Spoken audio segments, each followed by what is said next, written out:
Court of the 5th District of the State of Florida is now in session. The Honorable Brian D. Lambert, Chief Judge presiding. All persons having business before this court draw near, give attention, and you will be heard. May God save the United States of America, the State of Florida, and this honorable court. Please be seated. Thank you, Mr. Marshall.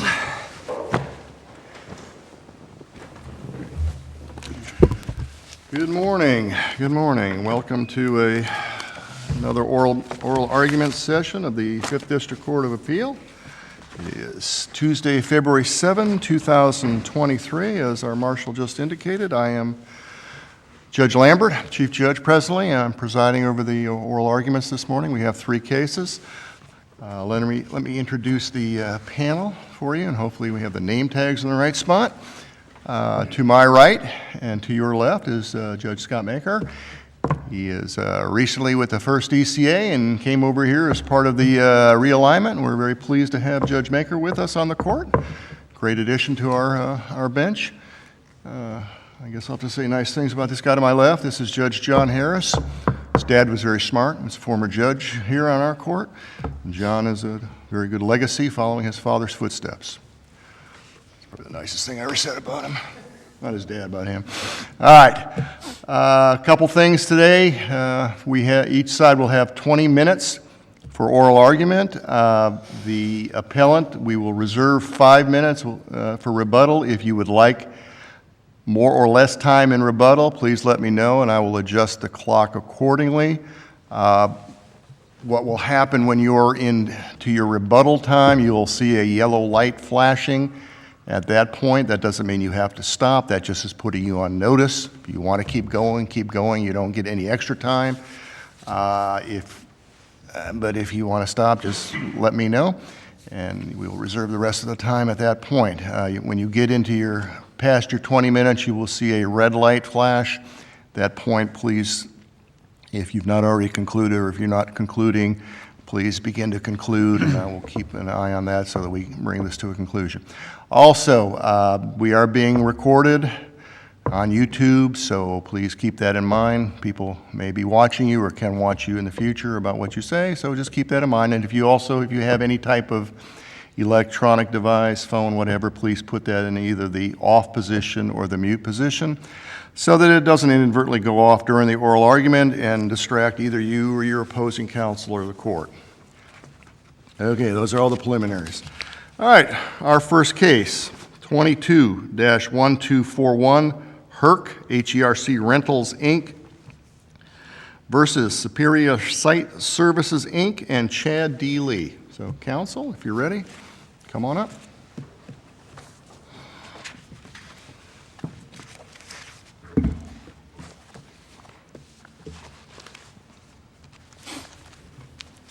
Chief Judge, Your Honors, may it please the court. Yep. My name is Drew Peeler, and I represent the appellant, HERC Rentals Incorporated, in this appeal. And the 5 minutes that you already reserved for me for rebuttal is fine. Okay. There are 2 issues before the court today. First, whether the credit application and guarantee, which form the entirety of Can I just jump in? You raised 3 issues in your brief. Are you waiving one of those 3? Your Honor, the second issue was broken up into 2 issues in our brief. The first part, whether or not the contractual interest was applied to the undisputed invoices, and I believe the third was whether or not it was applied to all of the invoices. For purposes of this oral argument, I'm going to address both of those. Okay, I just want to make sure I was clear. Go ahead. Your Honor, the first issue is whether the credit application and guarantee, which formed the entirety of the business relationship between HERC and the appellee Superior Site Services, Inc., was still enforceable at the time of the rentals by Superior Site Services. And the second issue is whether the contractual interest rate set forth in both the credit application and the rental agreements applied to the rentals at issue in this case. Well, it wasn't called a contractual interest rate. It was called a late fee, wasn't it? Your Honor, it was referred... Those are the specific words that are used in the agreement, right? Yes, in either the rental agreement or the credit application, I believe it was the rental agreement, it referred to the as a late fee. However, it's laid out as a contractual interest rate. It says that they can apply the maximum rate allowed by law. And in the credit application, it does, I believe, refer to it as an interest rate. That's on page 557 of the record, and it's in paragraph 6. Judge Alley didn't see it as interest, right? She saw it as a late fee. Either or. She said, if I don't pay my credit card, I get a late fee, and I get interest charged. Your Honor, there was some discussion during closing argument about whether or not it was a late fee or an interest, but during her judgments, she made no distinction between the two. And appellant would put forth that this was error because this was in, not only was the credit application continuing in nature, which I'll get to when I address the first issue, but also in, like you said, paragraph 13 of the rental agreement, there was the late fee. Do you think that issue is sufficiently preserved for us? I mean, there's a body of law in the appellate world that basically puts the burden on the appellant to explain why it is that they believe the trial court erred. And if I'm looking at the one paragraph in issue 2 of how you've couched your brief, is basically you're saying this is really prejudgment interest. It's not a late fee. And you cite to a couple of subsections in the usury statute, chapter 687, in support. And so I went and looked at those subsections, and how is that sufficient to allow us to proceed to grant relief if relief is otherwise justified? Well, Your Honor, for 2 reasons. First, the policy behind the rule of that appellate body of law that you mentioned, which is outlined by the Supreme Court in Sunset Harbor Condominium Association versus Robbins, which states that in order to preserve for further review by a higher court, an issue must be presented to the lower court and the specified legal argument or grounds to be argued. It's not that. I'm talking about here now. I mean, you can't just write a brief and say, judge was wrong, please reverse, and I should win. I mean, obviously that's a little simplistic, but I mean that's the whole reason behind some of the case law that says you need to fully brief it and not just say go look at the statute and that's why the judge was wrong. Well, Your Honor, I believe I know you didn't write the brief, so I'll give you that. Your Honor, I don't believe that the argument is necessitated upon those 2 statutes that you mentioned. I believe, as I'll outline in the oral argument as regarding the second issue, that appellant's argument is successful either way. And that's partially because the lower court found an assumption of dealing or under a course of dealing which allowed for attorney's fees pursuant to paragraph 7 of the rental agreements, and an example of which can be found on page 565 of the record. But inexplicably found that interest or late fee, if you'd like to call it that way, did not apply. That's what your contract calls. I mean, I'm looking at R557. It says we'll pay a late fee of X amount of dollar or whatever, and then it talks about late fee.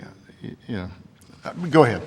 Well, Your Honor, I think I might be able to better address this by talking about the first issue because... Go ahead, talk about the first issue. All right. Well, the reason I want to talk about the first issue is because in the credit application, there's also an interest provision. It's paragraph 6, and again, that's page 557 of the record, and it states, I believe, 1.8% contractual interest monthly or the maximum amount allowed by law. Pay a late fee to HERC on delinquent invoice until fully paid at 1.8% per month maximum, or otherwise it's permitted maximum rate by law.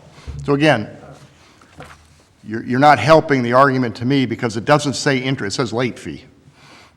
Your Honor, regardless of whether it says interest or late fee, it's still a term of the contract that would apply to all of the rentals. Right, and the judge found that the late fees were waived, and you're not challenging that here. You're saying she just called it the wrong thing. You're not saying, hey, I get late fees plus interest, and the judge said we waive late fees, and all that was part of the negotiation, and it shouldn't have been a bar to the late fee. Your Honor, there was discussion during closing arguments about whether or not they've been waived, but I do not believe in her actual ruling, which begins on page 275 of the trial transcript, that she said that it was waived, specifically only that it didn't apply. However, the discussion about it being waived centered on the corporate representative for her, Kyle Boley's testimony, and about whether or not the 999 invoices, which were internal and written off for their own purposes, and which were presented at a previous point in time as far as negotiations about whether or not, okay, well, maybe we will write off the interest if you go ahead and pay us the principal amount that's due. However, that doesn't mean that they're not entitled to pursue those those late fees or those interest rates, and they did so, and it was properly pled in the pleadings. And Your Honor, as to the first issue about the credit application and the guarantee, the court found that the credit application is the contract which forms the entirety of the business relationship between the parties. Yet, it also ruled that it was not a contract any longer, and therefore the guarantee within it is also not enforceable. This is incorrect because for several reasons. First, the credit application states without restriction or time limitation that rentals made subsequent to the credit application will be governed by it. That's paragraph 1 of the terms and conditions on page 557 of the record. And second, the guarantee expressly states in the second sentence on the bottom half of that same page that it is a continuing guarantee. And additionally, under Florida law, the guarantee fits all 3 possible criteria for a continuing guarantee as laid out by the 3rd District Court of Appeal in Fidelity National Bank of South Miami versus Mello. Of those 3 criteria, the guarantee need only fit 1, and those 3 criteria are, first, that it contemplates a future course of dealing during an indefinite period. Second, that it is intended to cover a series of transactions or successions of credit. Or third, the purpose is to give the principal debtor a standing credit to be used from time to time. And in this case, even though it needs to only meet 1, the guarantee on page 557 of the record that's at issue here meets all 3 of those categories. Therefore, there's no question that the... Well, I mean, it's your opponent's position seems to be, okay, we had that, that's fine. I paid all those bills were paid, the company stopped, and then years later, we started up again. There's a different company, and we have these transactions. I never signed a new guarantee, so why am I? And I get it where it becomes a little fuzzy. Is that quote? I'll use "new" in quotes. The new company has basically the same name as the entity for which the guarantee was signed by Mr. Lee. But what if the new company said, "I'm Big Dog Bulldozing Inc." and they want to rent stuff from Herc, but it's Mr. Lee as the owner of that company? I mean, would the guarantee in your mind still apply then? Yes, Your Honor, and that's for 2 reasons. 1, paragraph 14 of the credit application specifically states that it's the undersigned's responsibility, in this case Chad Lee, to inform Herc of any change in ownership structure, identity, or anything that may have any effect. I don't change the ownership structure. That entity is long gone. It's dissolved. It's dead, whatever you want to call it. Now, years later, I've started a new company, and I'm renting from Herc, and Herc rents it to me. They mistakenly believe I have a guarantee for the new company, but I never did. It's not changed. It's not changed form. It's a new company. Well, Your Honor, that would certainly matter if the trial court found that this credit application applied only to C. Lee Inc. However, the judge did not find this in the ruling, and even if it did, that would certainly be error, because if you look at the record, at the time of the agreement in 2006, the appellees were the only persons or entities legally using the name Superior Site Services. The fictitious name for C. Lee Inc. was not registered until 2007, and that's on page 593 through 95 of the record. Right, but the owner of the fictitious name starting in 2003 was Mr. Lee himself, right? Yes, Your Honor. And then in 2005, Inc. was incorporated. Superior Site Services, Inc. was incorporated. Correct, Right? Your Honor. And then 2006, there's still the Superior Site Services is still in existence as a fictitious name with Mr. Lee, right? That's correct, Your Honor. All right, so, and that's who he signed, that's who signs the agreement. So, and that entity eventually disappears, right?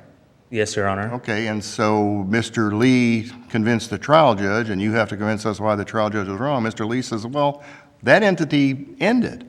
And years later, we have these transactions with Herc, which is the subject of this litigation now.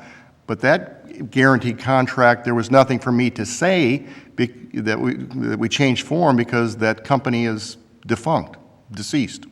Well, Your Honor, I don't believe that the trial court actually did find that was specifically Said only... it expired, right?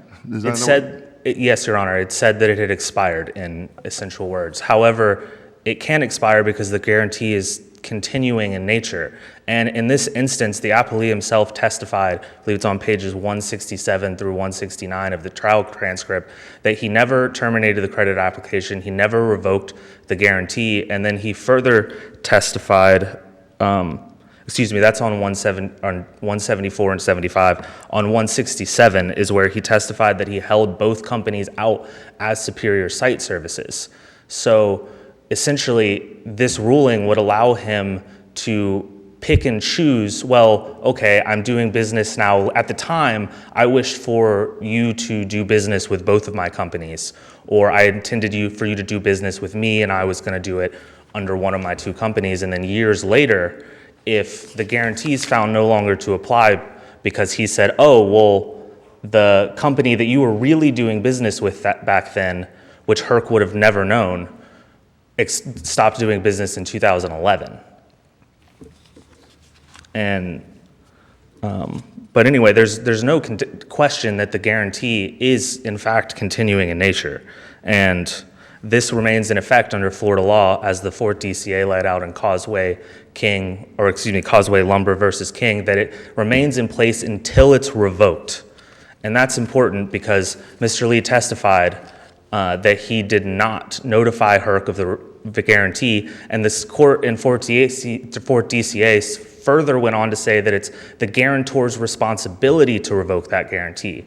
And this is necessary, Your Honor, because in cases such as this, where a company like Herc extends credit in reliance on that personal guarantee, they should be afforded the opportunity to reevaluate whether they would like to continue to extend credit under the same terms or whether they would like to continue to extend credit at all. And here, because Mr. Lee did not notify them, as was his job under paragraph 14 of the credit application, that there was any sort of change in business or that the company was doing business with Sealy Inc. before but now is doing business with Superior Site Services, and because he never notified them that he revoked the guarantee that applied to the account, then Herc never got that opportunity to protect its own interests by reevaluating the credit application. Your Honor, appellant believes... If I can interrupt, is it your client's business practice to always have a guarantee? Your Honor, typically they seek the guarantee. There was some testimony regarding that, I do believe, during Kyle Boley's direct examination. But the credit what usually happens is they send out a guarantee, and if it's executed, then they use that information to decide whether or not they want to extend credit. And if the guarantee comes back unsigned, then at that point, they evaluate whether or not the company is creditworthy enough on its own without the guarantee to continue extending credit. And here they had a guarantee, so they're entitled to use that information and his personal credit in order to make decisions about who to extend credit to. And the credit application is very specific about, and especially in paragraph 14, about the specific account with Herc. And if your honors look at any of the rental agreements in the record, again, there's one I believe on 565, and the credit application itself, which I believe is on page 55 of the record, all of these are under the same account number. And the credit application terms are very clear about the account is not only what the credit application terms apply to, but also what the guarantee is in place to guarantee for. And I see that I'm about 5 minutes, so if it pleases the court, I'm going to go ahead and reserve the rest of this time for rebuttal. Thank you.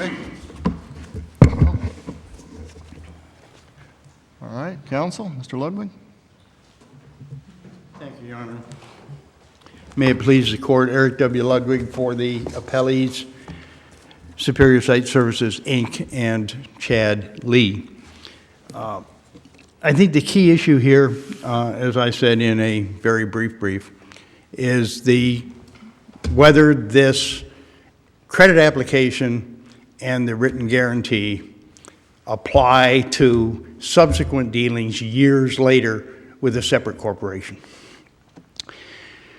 It is very clear from the record and all of the testimony that the original credit application contemplated that it was with a corporation, and the testimony by Mr. Bowley on behalf of Herc at the trial was that they did a corporate record check on that application. That application was on behalf of Sealy Inc. doing business as Superior Site Services. And then they ran into, as you are all aware, this confusion about the ownership of the fictitious name and all those other issues. But Superior Site Services, Inc. was a separate corporation run by Chad Lee's cousin. Chad Lee was the quote owner and the He was the president of the corporation. It was sole being board of the director. sole member of the board? It was being managed by his cousin, and he was not participating in the operation of that company at that time. He took over operation of that company in 2014 after the C. Lee E. Inc. business with Herc had been completed in 2008 or 9. It wasn't real clear what the final date was, but in 2009, C. Lee Inc. was dissolved. It was administratively dissolved in 2011. I'm sorry, According to the records admitted in evidence. okay, I had a note that it was 2009, but in I either mean, case. basically, it started in 2003. Superior Site Service was a fictitious name owned by Mr. Lee personally. Correct. All right, then in 2005, Superior Site Services, Inc. is incorporated. 2006, we have the contract with the guarantee at issue. In 2007, Mr. Lee then changes the ownership of the fictitious name from him personally to C. Lee Inc. But he testifies that basically all during this time, he's using Superior Site Service, the name, for both the Inc. and C. Lee Inc.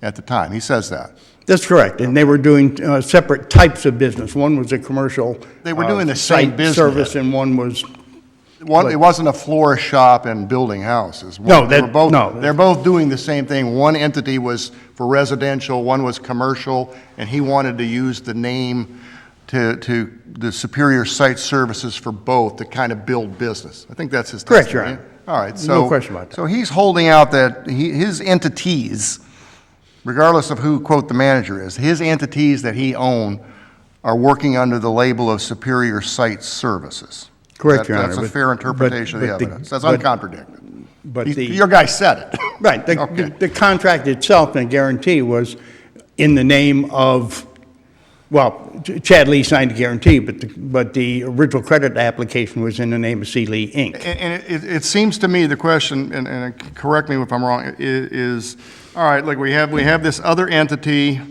then there's a 4 or 5 year lapse of time before business starts, Superior Site Services, Inc. starts doing business with Herc, right, 2015 or so?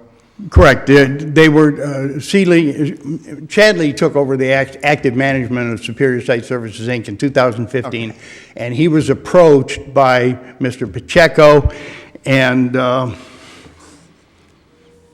Right, they get back and doing business with Herc in Right. 2015 after a period of time of no business apparently with right, Superior Site. approximately 6 years of no business whatsoever between the two. And it seems that gap is significant to you and/or the trial court. And again, correct me if I'm wrong, but let me change the facts a little bit. Let's go back to, all right, Mr. Lee is operating both businesses. He's the owner of both businesses. He has a guarantee, nobody disputes that, for Superior Site Services, the fictitious name. We'll go that route. All right, so he pays all the bills that are owed to Herc. The company, let's say he dissolves the company the next day. He didn't know, Chad Lee Inc. is now dissolved. And then the following day, he starts being more active with Superior Site Services, Inc., and he starts renting, he's renting equipment again with Herc. So now we don't have a 6-year gap, we have a 1-week gap. And so Herc continues doing business with Mr. Lee, sees the bills are being sent to Superior Site Services. Mr. Lee never says, oh, by the way, just so you're clear, I've dissolved that entity that had the fictitious name and I'm now working as Inc. He never does that. It seems to me your position would still be, well, you know what? If Inc. doesn't pay any of these new bills that they started incurring a week after the fictitious name was gone, that the guarantee doesn't apply. Am I following the argument? That argument could be made. It's a much more difficult argument to make Admittedly. when it's Yeah. essentially simultaneous. The problem we have here is. That's my point, what's the time frame? It seems significant, I mean, the judge says it expires. Under my hypothetical, it sounds like it expired. It expired, one Friday, then the next Friday, he's doing business again with Inc., and it's the same Chad Lee, same fella or person at Herc, and they're continuing on, and Herc's not been notified that, oh, by the way, there's an Inc. on the ad of the name, at the end of the name.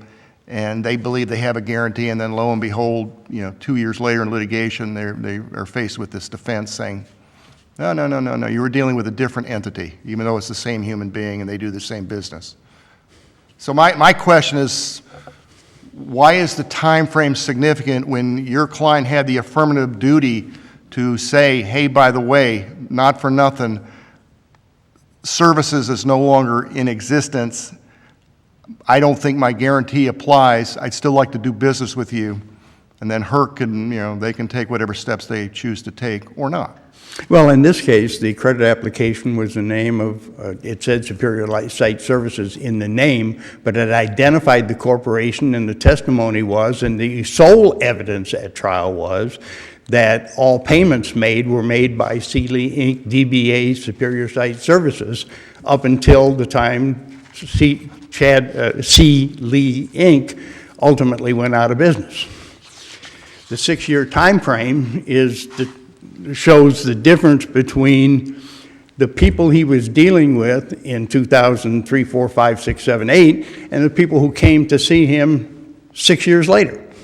And again, and that seems to be dispositive, or in your view, in the trial. So if it was a month later, it would seem you would have to be making the same argument, saying we would be making the same argument, and it's our position, Your Honor, that in this particular case, the trial court found in favor of the argument, primarily, I think, because of the lapse of time, and made its ruling. But if it's based on, if these are the facts that are undisputed, then does it become a question of law, or whether there's competent substantial evidence to support the ruling?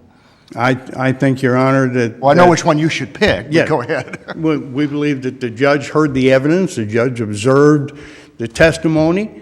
The plaintiff, appellant in this case, didn't call Mr. Pacheco or any of the people involved in the 2015 approach to Mr. Lee at the new physical location with the new corporation to counter it, and the trial court made its finding, and we believe that that finding is supported and it should not be overturned because of the... Was HERC made aware by Mr. Lee that the services, the fictitious name, had gone away by the time of 2015? That's not clear, Your Honor. It's not in, I can't tell from the record, and I can't represent to the court one way or another. So he wasn't asked, oh, by the way, did you tell anybody about whether the services is no longer in effect and it's a corporate name that's different? I don't know, Your Honor. It's not in the record, but it is clear from the record that HERC was paid by Sealy Inc., DBA, Superior Site Services, prior to 2009, and from 2015 thereafter, they were paid by Superior Site Services, Inc. Oh, because Sealy Inc. was no longer in existence, so. Correct, Your Honor. And there was a 6-year gap. Well, counsel, if I can interrupt, if the relationship between the parties is governed by a document, which document is that? I think you all agree that the original rental agreement, the credit application, and so forth, the terms of that still apply here, don't they? Between the parties in the 2016, 2015 transactions? I don't think so, Your Honor. I think that the agreement signed in 2006 governed the relationship with Sealy Inc. through 2008 or 9 when they ceased business and were paid in full. Okay, then my question is, what document governed the other transactions? Invoices for the equipment which was rented over the period of time after 2015 would govern the subsequent dealings. Okay, so your view is this document that was originally signed is a nullity in its entirety? It doesn't relate to Superior Site Services, Inc. It expired, according to the trial judge. I'm sorry? It expired. Well, that's the term that the court. I'm not being dismissed. That's what the judge said. Yes, Your Honor. She found it expired. Well, did she say the entire agreement expired or the guarantee had expired? I think both, Your Honor. The agreement was with Sealy Inc., doing business as Superior Site Services. And we have a new corporate entity doing business as Superior Site Services and using that name directly. You said the credit agreement is not a contract anymore, and therefore the guarantee that is within it is also not enforceable. So there, if I'm understanding how you just responded to Judge Maker, the 2015-16 transactions, there wasn't a set, there was just invoices being sent, and that's That's correct, That's Your how Honor. your client knew that, how Inc. knew that it had some obligation to HERC? That's correct, Your Honor. No separate, oh, by the way, here's an application, I'm a brand-new entity, I want to get some credit through HERC? That's correct, Your Honor. Because The HERC apparently testimony- thought that the old agreement was still in place. Well, HERC may have believed that. Mr. Pacheco, as the evidence was, and the unrefuted evidence was, Mr. Pacheco came to Mr. Lee and said, why don't you do business with us? And they actually negotiated some slightly different terms. One of the terms that Mr. Lee thought was important was that the billing cycle was 30 days instead of, I think, 28, but in any event, there were a couple of different changes that were negotiated pursuant to the testimony with Mr. Pacheco. Didn't HERC use the same business account? I think the same account number was used on the invoices, Your Honor. Right, so it was basically a continuation of the agreement in that regard, or at least the relationship in that regard. That appears to be the way that HERC was treating this matter, yes, Your Honor. And I can't dispute that. Mr. Lee did not ever testify that he had recognized that as a same account number that had been used 6 years earlier. And there was never any testimony that, hey, we'll just do business like before. In other words, was there any testimony in the record that said, we're just going to continue business like we did before? There was no testimony like that at all. What testimony there was that the billing cycle would change and that HERC would maintain the equipment on site, which was not a condition of what was done previously. Let me just off a different topic. The judge awarded attorney fees related to the, I think what she referred to as the agreed upon invoices, but then awarded $4,117 or whatever for the trailer, but no fees. Why was that? What's the explanation on the record for that? Your Honor, I can't answer why the court did what it did. I mean, isn't it all the same events occurring? Why is the trailer parceled out? Well, the issue with the trailer was that Mr. Lee testified that the trailer was loaned to them while their trailer had to be repaired. And the court found that that may have been the case initially, but then when HERC started invoicing over a period of time, she awarded damages for the trailer. So it went from a loan to a lease based upon the invoicing? Apparently, the court treated that. She said specifically that once HERC continued to invoice for it, it was no longer a loan. And that was a conclusion. It was a leased thing, and then it was like the other two entities, the other, what, trucks or what have you? Yes, Your Honor. Okay, that seems interesting. Go ahead. Oh, I believe Your Honor, I was trying to glean through how that parceled it out, and I wasn't sure why. And you were you were, well, he wasn't, but I mean, you and the appellant's brief writer were the trial lawyer, so I was just curious as to maybe it. I think that we're in a situation where the trial court made a finding based on hearing the evidence, and that. Well, yeah, I mean, but that, yeah, that's what trial judges do. I'd be curious, but just curious as to where that came from. I mean, I know she sat there and heard it, and I know she wrote stuff down, and that's what somebody's unhappy about, what she wrote down, and that's why we're here. But I was just curious as to what the evidentiary basis was for saying trailer's different than the other things, the other two pieces of equipment. I think that all rested on the testimony from Mr. Lee that the trailer was a loan to replace the company's trailer that was being replaced. But then there was invoiced as if it was a lease thing, of which she considered it, and she awarded. All right, go ahead. That's neither here nor there. Go ahead. I have nothing further, Your Honor. I believe that The trial court made her decision, and that the facts and the documents and the evidence before the court is not clearly erroneous, and that the findings and final judgment entered by the court should be sustained. All right, thank you, counsel. Thank you.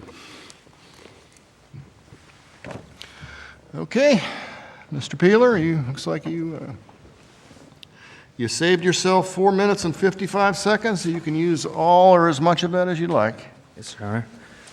All right, may it please the court? Yes, sir. Appellant has just a couple points on rebuttal. One, I'd like to start by answering Chief Justice Not the Lambert's- Chief Justice. Sorry, Don't Chief want Judge. to be either. Excuse me. Chief Judge, that's fine. Chief Judge's question about whether or not he ever All due notified respect to Chief Superior. Justice Muniz. Go And ahead. I'm on the bottom of page 174 of the trial transcript. It says, "You never notified Herc Reynolds that Sealy Inc. was using the fictitious name Superior Site Services, correct?" And then at the top of the next page, the answer is no, ma'am. And the follow-up question is, "And you never notified Herc Reynolds of your revocation of a personal guarantee, is that correct?" He asked if you could ask the question again. She said, "Did you ever notify Herc Reynolds that you had revoked the personal guarantee that's attached to the Exhibit 1 credit application?" He said, "No, ma'am." Also, attorney for Appley, he suggested that the credit application identified Sealy Inc. However, that's incorrect. The only name on there is Superior Site Services. And if you look at the record, it's clear, and there was a lot of discourse about this, that the federal taxpayer ID, which supposedly would have identified Sealy Inc., is incomplete. And so the only thing that Herc had to identify who it was in contract with was the name Superior Site Services. Well, there is no actually mention of C. Lee Inc. in the credit app and the guarantee, et cetera. It's just Mr. Lee himself. Correct, Your Honor. And so in 2006, when Herc entered into this agreement, all it had to go by was Superior Site Services, and registered that fictitious name was Chad Lee. And then there was also in existence Superior Site Services, Inc., which would have come up on a corporate record check with Chad Lee as an incorporator. Sealy Inc. didn't have the fictitious name until 2007. Again, that's on the record at page 593. And the fact that Sealy Inc. was the payer on some of the original invoices is irrelevant to who the parties to the agreement were in 2006. The payor, especially when the appellee admitted that he's holding both companies out as the same, could have been either one, and it's irrelevant to who the actual parties were. And, oh, sorry, I thought you said something. Well, counsel, what is your best evidence that the agreement continued forward? In other words, was there testimony that the parties agreed that it was going to apply? I mean, it seems like your best argument is that, well, this agreement said that it will be continuous. I mean, I'm looking really for, because it looks to me like there's evidence on both sides on this issue, and if that's the case, then I think you're in a difficult spot.